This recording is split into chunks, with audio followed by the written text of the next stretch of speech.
A year ago this time, it was like we stood on the bank of a river, and that river was 2017. And we knew that somehow we'd get to the other side of it.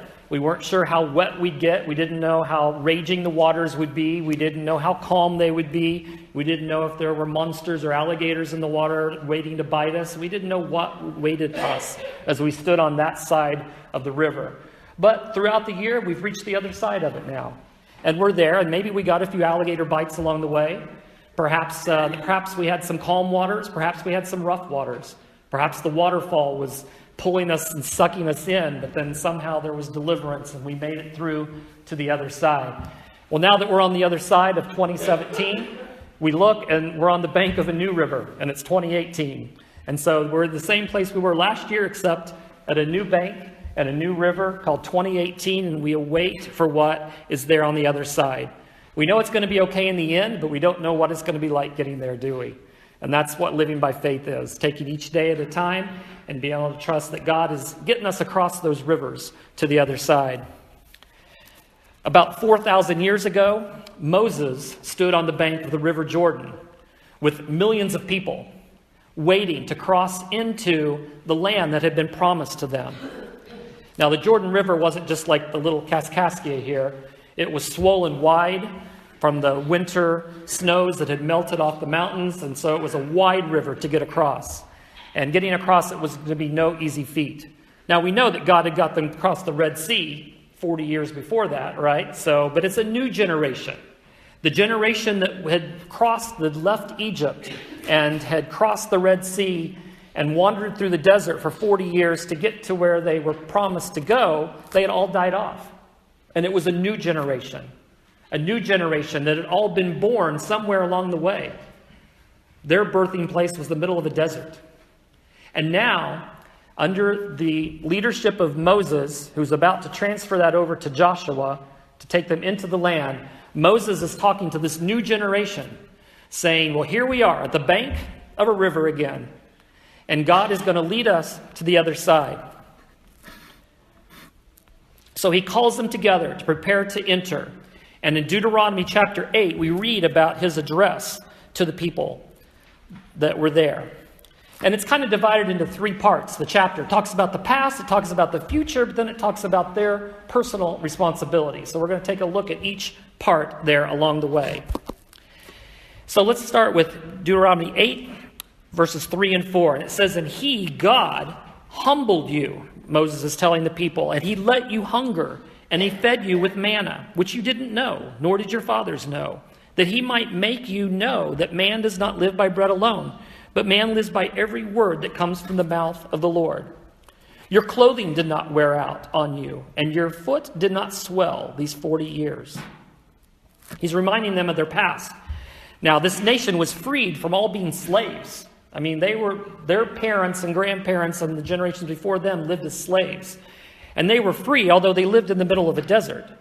But you know, God fed them with a special kind of food that was called manna. It was a type of bread that every morning would appear on the ground outside of their tents, and they could gather it for the day, and they had bread. Because you can't find bread in the middle of the desert. It doesn't grow there. The wheat doesn't grow there. He also at times sent quail, birds that would just fall right out of the sky, land right on the ground, and they didn't even have to go hunting for it. It was like just dropped in their laps, almost literally. God provided for them. In the middle of a desert, God made it so Moses could just strike a rock and water springs would flow from it, so they would have enough to drink. And we're talking about millions of people. I mean, we're not talking about just a little group of people that are stranded in the middle of the desert. God provided food, water. He made it so their clothes never wore out. Wouldn't that be cool? We wouldn't want to wear the same clothes for 40 years, would we? I mean, we'd want to get something new, of course, but the fact that our clothes never wore out, that's amazing. God made it so their feet didn't swell. They didn't get tired of walking. And walking on hot sand, even if you're wearing sandals or whatever, your feet are going to suffer from it. But God miraculously made it so that their feet didn't have any sort of injuries to it. God was providing for them. There was a time that there were serpents that came and invaded their camp. But God made a way that they could be delivered and saved from the poisonous bites that they had. There were various enemies who wanted to attack them, but every time God gave the victory to his people. God gave them a cloud by day that they could follow, so they knew where to go. He gave them a pillar of fire by night as their protection and to guide them. Now, because this generation before them was complaining all the time, in the midst of all this, they're complaining, God said, well, you're not going to enter in the land then, so you're just going to wander out here in the desert. You're just going to be on the move in there in the desert for all these years. But your children will go into the land. And so those children are here, ready to go into the land. They knew God's laws. God had told them how to live, what we call the 10 Commandments and other laws that came along with them, and said, I'm guiding you. I'm your king. I'm the leader of your nation. He gave them a great leader. He gave them the tabernacle, a place where they could come and worship the Lord. He gave them the Ark of the Covenant that was the presence of the Spirit of God right there in their midst. And they knew that inside that tent and inside that box, God was with them, literally with them. Not just up in heaven someplace, but his presence was with them in their camp where they lived. I mean, they really, in a sense, had it made. But yet they complained. I mean, they could have lived like the generations before them in slavery, building pyramids and whatever else they had to build over there in Egypt. But no, God had taken very, very good care of them. So this generation, they knew the stories from their parents and grandparents about what life was like in Egypt. They knew about the plagues that came and how God delivered them when the angel of death struck the oldest children of the Egyptians, but spared the Israelites when they put the blood over the door. They knew about the Passover feast that they began to celebrate every year to remember that the angel of death had passed over them and by them.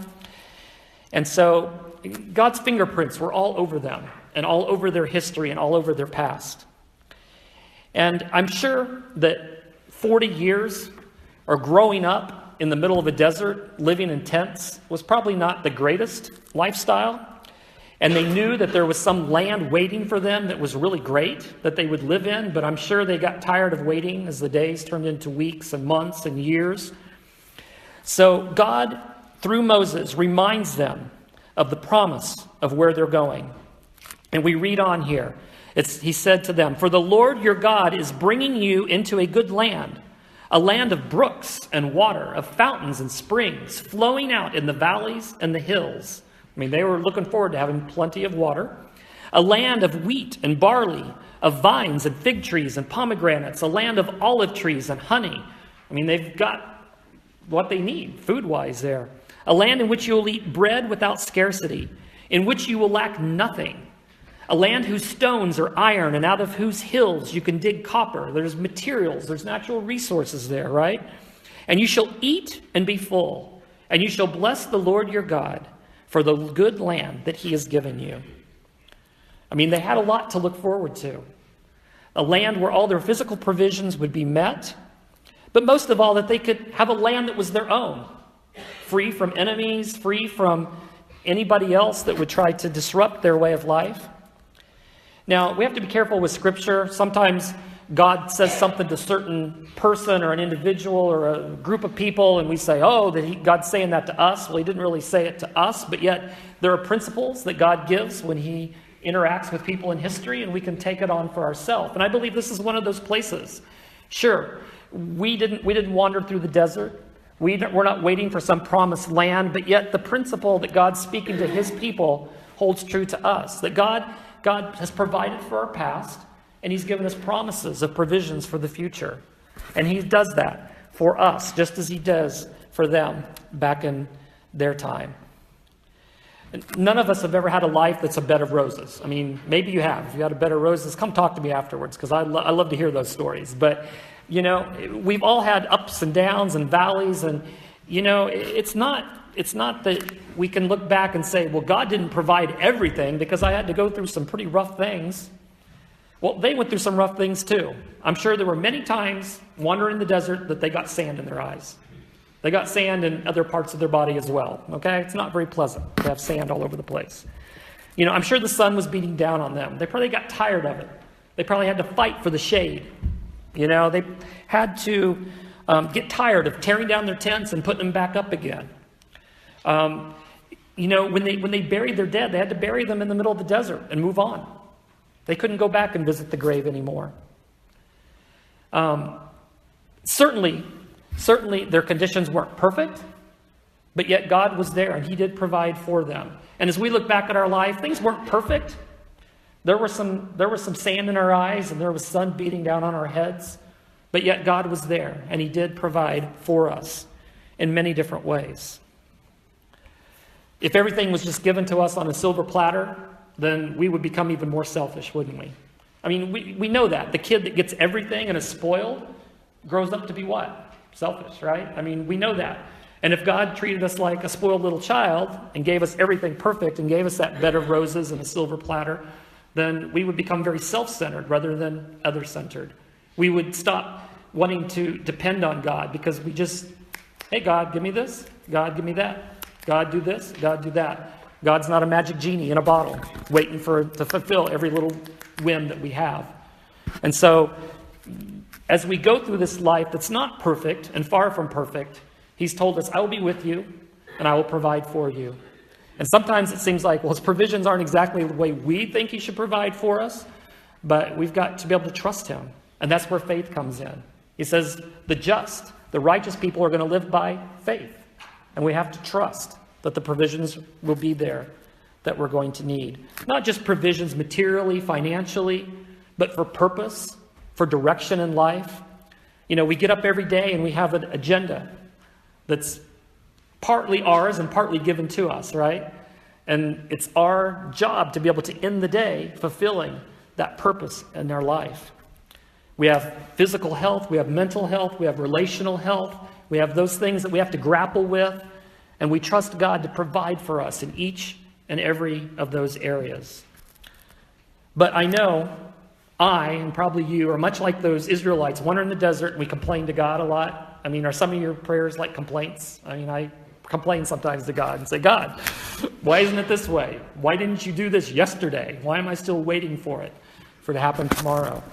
And sometimes we get complaining about it, and we forget who God is and what he wants from us. And so if God said, I'm going to provide in the past and I'm going to provide in the future, then what does he want from us? How can our hearts be content? How can our hearts be able to be free from grumbling and complaining and from being selfish and wanting more and demanding things of God? And he tells us about this as Moses told that generation, some of his last words to them. He says, take care lest you forget the Lord your God by not keeping his commandments and his rules and his statutes, which I command you today.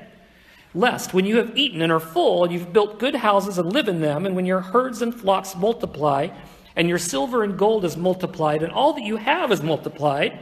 So in other words, if you get all this stuff, be careful that you don't do what? Your heart will be lifted up, and you will forget the Lord your God, who brought you out of the land of Egypt, out of the land of slavery, who led you through the great and terrifying wilderness, with its fiery serpents and scorpions and thirsty ground, where there was no water, and brought you water out of the flinty rock, who fed you in the wilderness with manna from your fathers did not know, that he might humble you and test you, to do the good in the end. Beware, lest you say in your heart, my power and my might of my hand has gotten me this wealth. You shall remember the Lord your God, for it is he who gives you power to get wealth, and he may confirm his covenant that he swore to your fathers, as it is this day. If you forget the Lord your God and go after other gods and serve them and worship them, then I solemnly warn you today that you shall surely perish. What's he telling them to do? Don't forget where every good and perfect gift comes from the Father above. Let's not get conceited and say, oh, well, I did it all myself. Let's not forget where God's taken us in the past and be thankful and humble and just trusting and having faith and be able to say, I'm not quite sure how this is going to be resolved, but I trust that God's going to be with me and he's going to provide answers. That he's going to be able to be there for me in a way that these provisions can't satisfy. Because it's easy to start making the provisions our God rather than the provider our God, isn't it? We start trusting in the provisions. You know, we trust that the car is going to get us there and that the roof is going to not leak and that the clothes will, when they wear out, be for sale at the outlet mall, okay? We trust that these things are going to be there. And we forget the provider. Because we pretty much have it made. And we forget the provider. And God's saying, don't start worshiping the things you have, but worship the one who gave it to you, the one that provided for you. So let's keep our eyes not on the things, but the thing giver, the one who provides for us in his own way. It's very easy to get selfish. It's very easy to get to where we are complaining and we start thinking the whole world revolves around ourselves. We are not our own little gods. We have a God. And that's our humble hearts as we come before him as we start out this year, not knowing what's ahead of us, but standing on the bank of that river, just like Moses did with those people, and saying, I'm not sure how we're going to get to the other side, but we know it's going to be good when we get there. I'm looking forward to what 2018 has for us. I hope that you are too, as you celebrate the new year and ring it in tonight, that we would be able to have hope for the future, that we would be thankful for our past and be able to trust how God has provided for us. Jesus said in Matthew 6:21, he says, where your treasure is, there your heart will be also. The things that mean the most to you, reveal where your heart is at. Are the things that mean most to you the things that mean the most to God? Is your heart lined up with God's heart? That's our challenge for the year ahead as we see where God has us and where he's taken us, so we can trust him for that. Let me pray before we go into communion time.